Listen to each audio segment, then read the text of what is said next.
Got a crane here. Hunting the fields when it's been raining all night long. All the little tunnels fill up, and frogs, toads, and mice and moles hiding in the tunnels, and snakes and everything else. Worms, bugs, all come to the surface, and these guys come out and stand around like they were in a lake, all quiet, wait for something to move and gobble it up. It's really good to see. It means that you're getting the water you need in your environment and that your fields are healthy. Uh-oh. Hi. He says, "What's that in your window?"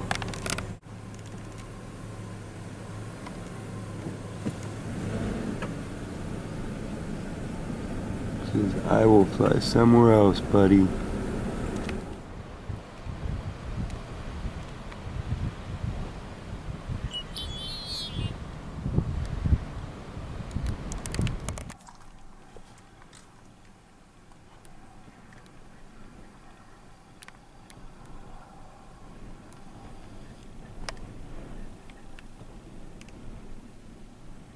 Heyo. It is springtime. It is beautiful everywhere around. The sunshine is out. It's been raining and raining and raining, and just really glad to get out and about. So first thing I could think to do, I ran down to this river here where everything's been turned over by the winter. It's at the base of the mountains that I live by here. Not only is the water just beautiful, but you can see around here we have these alluvial deposits that are just immensely deep and full of minerals. I'll kind of give you a slow shot of the ground here. You can see it is just rainbow specimens of every color. It's really awesome to hunt through. I mean, you can find everything here. I do find everything here. What caught my eye first was, see it? That is a huge piece of calcitney, or common opal. Haven't pulled it out yet. That's where it was laying, and that is big. So this isn't just quartz. This is, I've had some in the other videos. You see the layers of it. It's actually got thin marbling. Really pretty stuff. That's a really pretty little slice. So obviously it was the layer and some bigger stone, and all that is worn away by the water, leaving just this harder stone. So pretty cool. That's a keeper.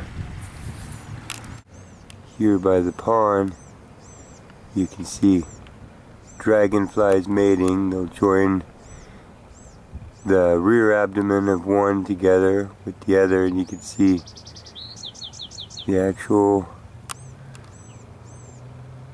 coupling occurring, and they will stay attached like this for a while. Oftentimes they will fly together over the surface of the water. She'll lay the eggs, and while they're still attached,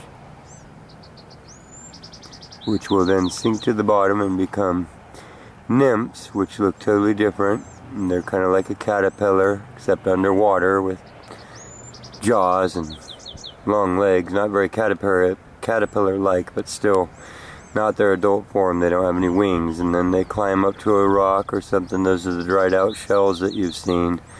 Look like creepy beetle creatures, but without anything in them. And then out comes the winged creature. So this is what they're living in here, is this little side pond of still water. So they'll have enough time for everything to finish their cycle before it dries out. They are carnivorous creatures, so they eat other insects. So if you do not like mosquitoes, these are your friends. They're swooping around gobbling mosquitoes. I think we're going to leave these two to finish their dance here. Thank you for sharing that spring moment with us. We'll leave you guys alone. This is one of the leftover exoskeletons of a young dragonfly. This is what they look like underwater. They're also a predatory insect underwater, and then they climb up on a rock, hatch out of this skin, and fly away as a dragonfly. It's called a nymph, and it is just a shell. So, no bugs. That's water because it fell in the water, not guts. I promise. Just a shell. Nothing left. But wanted you to see that part of the cycle. So, just a factoid is that when you see rocks that are rounded like that, that has happened because of water, whether it's frozen and it's a glacier pushing it along, or it's an ocean or a lake, or a river or a stream. Sometimes fast because they get moved around a lot together, sometimes slow because they don't move much. But that rounding off, these were once all broken pieces of larger rocks. So they will round off until they are sand, and smaller and smaller and smaller. And when you see this piled up like this in what's called alluvial deposits, that means that all the mountains above here were eroded, and this is the material that's washed down. And it's layered and layered and layered it up, and it will either sit and be compacted down until it's sandstone and other sorts of stone, or it will be broken up and eaten away. As you see here, the river is actually reclaiming it by eating it back out of the bank. You can see the water has dropped down probably 15 feet from where it deposited at the surface and has now eaten its way through the landscape. It also meanders back and forth. So you see how deep that is. That could go 2 miles to the east and 2 miles to the west of the river, because it could have gone back and forth and back and forth and piled up those rounded stones and created a huge path. And for this season, you can see it's left all this gravel on this side and chosen the channel over here, eroding away at this bank until it moves in that direction again, and the stones will be picked up, distributed farther downstream depending on the flow of the water. And this is just a good example of material being moved slowly from the top of the mountain out to sea, in a way that you can identify where water has put a stone and which stone has touched water, even when the water is long gone.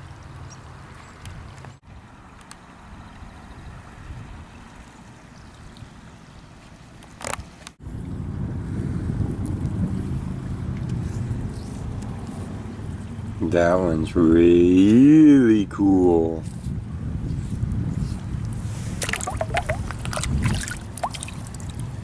Yeah. Got some cool jasper colors in that one. And all of this rock that you see, I found no native obsidian. So nowhere in this entire riverbed is it encountering any obsidian. It's all different kinds of stuff. There's a pretty chunk of stuff. Wet that in the river there real quick. Yes, the endless river that's portable that you carry with you. What was I seeing here? There it is. It's a suspicious little chunk of obsidian. Good thing it's not an artifact. I can collect that and put it in my rock collection. Or maybe it is. I don't know. This piece of stuff here is glowing up at me. I guess it's quartz, but it's been stained green. And it's got a really large feldspar pattern to it.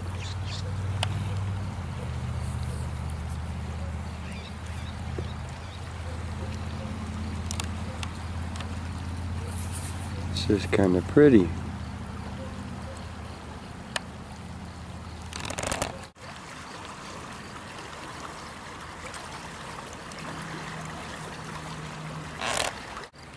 Sat down in this little spot here.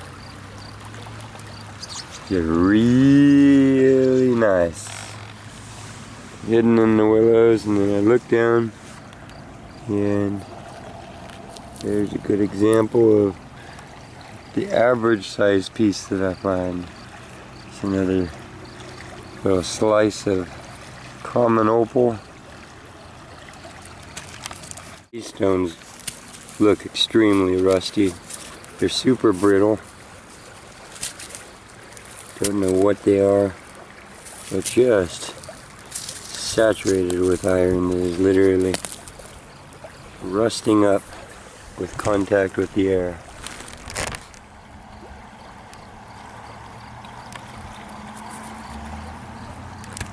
There's a chunk, it's almost turquoise colored jadeite, which occurs out here.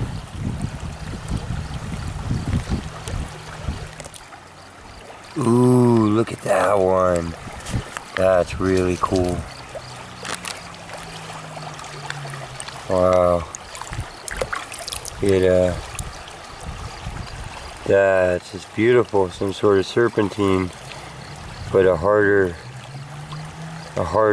specimen of it. It's not all flaky and falling apart. And it's just gorgeous. Gorgeous, gorgeous. Cool. That's a pendant. The law on gathering stones, in case you were curious, is that in California, all the waterways are public. So it's public land, so there are laws that pertain to that. Don't assume that everything is just yours. But as far as rocks go, the average number, what I've heard, you know, and it can change from spot to spot like fishing can. So you have to kind of check your river, your park, your location where you're at. Make sure that you're actually on the river's land and not wandering up into somebody's yard. And it's about 20 pounds a day, not to use for commercial purposes is the deal usually. So 20 pounds sounds like a lot, but that can be one rock or two rocks if you like big specimens. The idea is that they encourage people to collect. You can go to the California public lands and they'll explain what to do, what you're allowed to collect, all that. As far as rocks go, everybody loves a rock hound, it seems like. Just don't be destructive. Don't take too much, and don't try and set up a shop on the side of a public river and sell the rocks. Otherwise, they're pretty happy with you just hunting around. It's not like they disappear even after you collect them, so they're not really a resource that we're running out of immediately. Now I'm inland on a river. Don't get out to collect holy rocks at the ocean as much as I want to, so this is actually going to be a keeper for me. My sister does succulents, and I'm going to give that to her to plant a little ice plant in, which is what they're good for. So everything beautiful to the separate eye of the beholder, right? Looks good to me. Ooh, wow, check this out. Okay. That is a piece of obsidian like I was referring to. And it is definitely a worn down tool. That is 1/2 of a spear or a knife. You see the shape. Yeah, because we're on a public river, we're going to have to leave this puppy here legally. So, since that is the case, we will just simply place it over here. There's a cool one, huh? Landscape rock. You see it yet?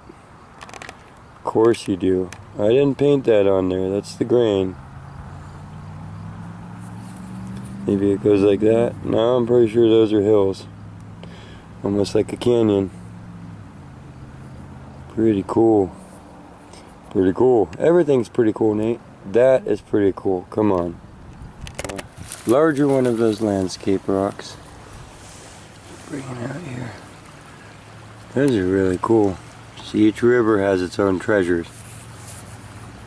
So, these aren't necessarily gems, but they are in a sense. Boomerang. Not bad. Probably works. Drover. Just kidding. He says, "Oh, boss, don't be mean." Wow, this strip right here is just filled with this beautiful, maybe it's a hard soapstone, it's kind of gone beyond serpentine into a really hard pattern pebbly. See, is this another piece here? It is. God, that's beautiful stuff. This whole section here kind of seems to be loaded up with greenstone. That being my favorite, of course. This is kind of a yellow or green jadeite. Or nephritite. Never sure which. Cool, that's what I was hoping to find out here. Some of these, because there's so much quartz, you figure every once in a while it's going to make a crystal. It's going to kind of round it down, but that's what that is. It's a big old chunk. Cluster of crystals. You wrote it out of somewhere.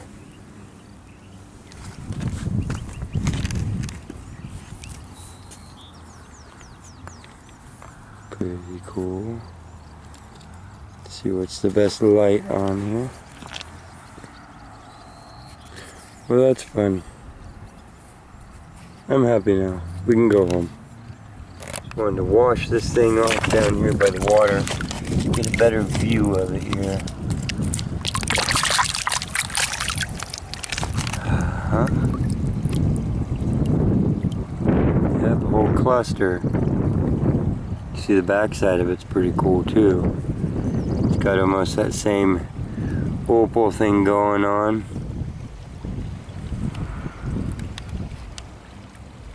A weird pattern where the other material has worn away from it.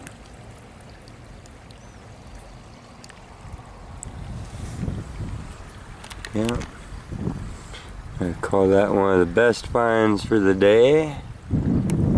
And there's so many more out here, I guarantee it. It's looking like a jasper, real shiny, lots of beautiful different colors into it. This is what I'm taking home today, a little handful.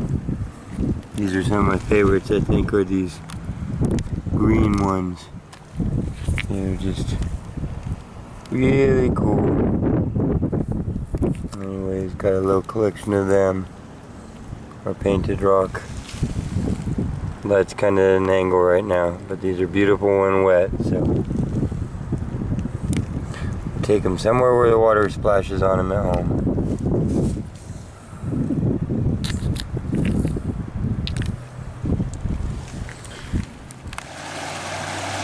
Well, this spot seems to be rich with relics here. What's this? We got pretty modern looking thingamabopper. It's a pipe, valve, water pipe. Probably came off a water heater or some junk. Cool. So look at the shovel.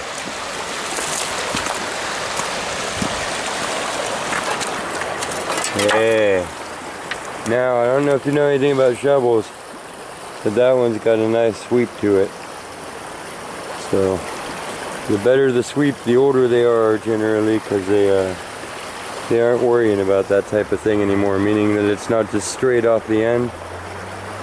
So, that's a find for wandering home with. Okay, thanks for joining us. We'll see you next time. Till then, hope to run into you out here somewhere.